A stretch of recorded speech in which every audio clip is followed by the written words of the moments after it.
This is my answer for almost everything, and I'm going to sound funny saying it, but breathe into your balls. We've got to learn how to breathe into our balls, and that basically means we've got to take back our bodies from the mental prisons that we've created for them. And that prison manifests itself in the neurotic holding patterns that I mentioned before that do not allow us to breathe deeply.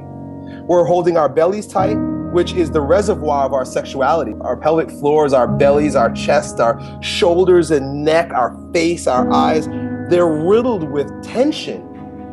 We've got to loosen the body. We've got to soften that muscular tension in the body and learn how to ground our energy through deep breathing.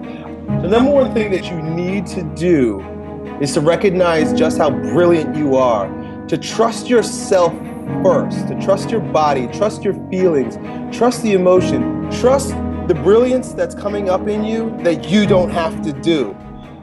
Get in touch with what's happening in your body and honor that before you honor anyone else's opinion, before you honor anyone else's suggestions or conditioning.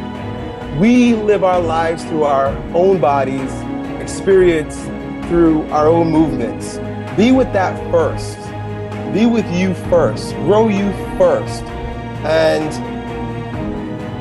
don't give other people and other people's ideas the opportunity to imprison you and the brilliance that's within you. Sometimes we meet up with people and a lot of people come to us for help because they're like, seem so subdued, just like they want it, they'll like write about it in email, like how they want this inner fire, they want this energy, they want to go out and do all these things they see us doing in our videos, but when we meet them in person a lot, and then those are the ones that don't follow through. It's like they got their satisfaction from writing it out rather than doing it. It's like the most amazing trend.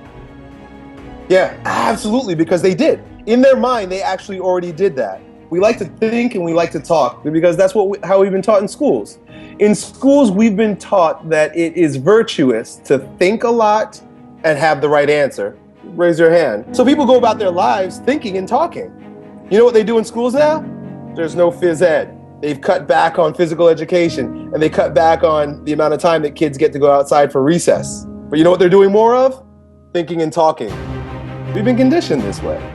It's true, man. I agree with you. A lot of the cultural conditioning today is kind of bass backwards, but I always think of the analogy of how everyone's like so concerned about eating factory farmed animals, and like we need free range and wild fed, and like, and when you look at it, when you look at our school system, when you look at the food we're fed and these pills that kids get put on, it's like, in a way, the human race is the biggest factory farmed animal.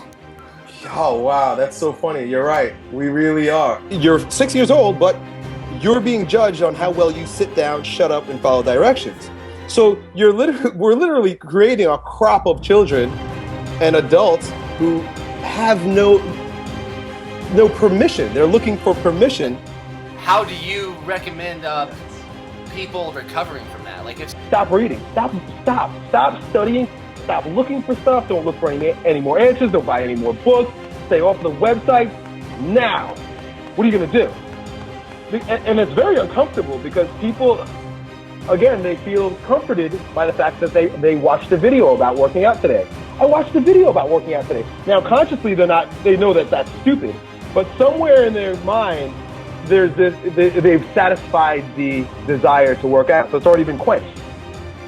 Does that make sense? Oh yeah, man, I hear you. I know some people that like on a big game day, you know, they come back from the bars and they like exhausted, like they just played a football game. You didn't play a football game. You just watched a football game.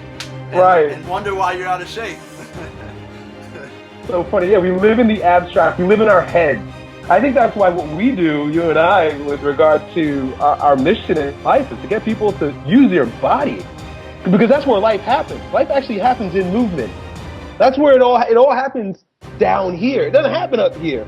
This only helps us with the idea, you know, okay, exercise is good. Now, don't read about it. Don't think about it. Go. Even if you're doing the wrong thing, I say this to people all the time. Look, don't try to find the right thing to do. Don't try to find the perfect thing to do. Do something. Even if it's ass backwards and wrong. Get it going, because I promise you, you'll figure it out as you're going along. But the success happens as you're doing it, not as you're thinking about it and researching it. There's so many fat people that know more about weight loss than I do. What does that tell you? Yeah, dude, we couldn't be more in line with you on there. Like the idea of perfectionism or like everything has to be right before you get started is really just a rational excuse not to do anything.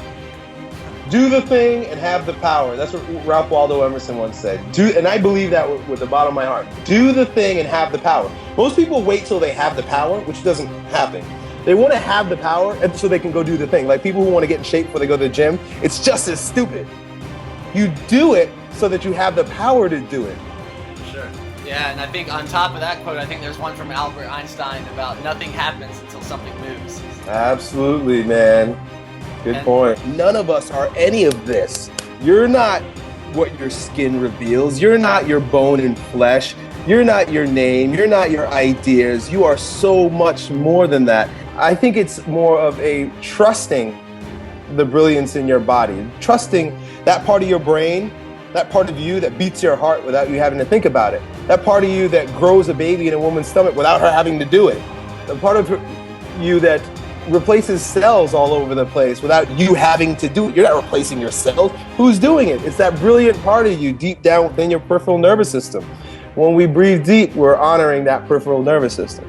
That's when the soot comes out. Yeah. Do you have any screams that you do, or any kind of things in the gym, or when you're trying to tap into that extra push that you do to get yourself fired up? There are two exercises that are magnificently powerful for unleashing your motility, but they're very different. They're strange. In fact, there are three. They kind of like build on top of each other.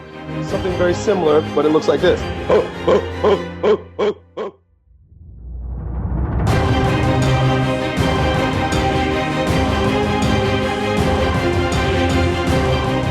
This is where our ego is, right? Our ego is right here.